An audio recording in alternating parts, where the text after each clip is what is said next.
Humaharurot ang isang pickup na yan sa Isilang Cavite mag-alas 3 na madaling araw nitong linggo. Tila hindi nito napansin ang checkpoint kung saan may nakatayong ilang pulis.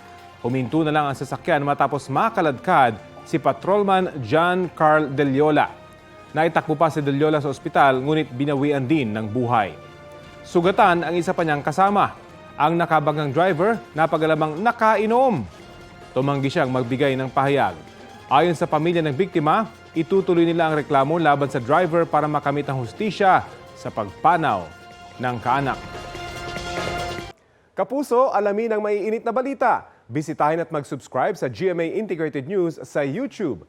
Sa mga kapuso abroad, samahan niyo kami sa GMA Pinoy TV at sa www.gmanews.tv.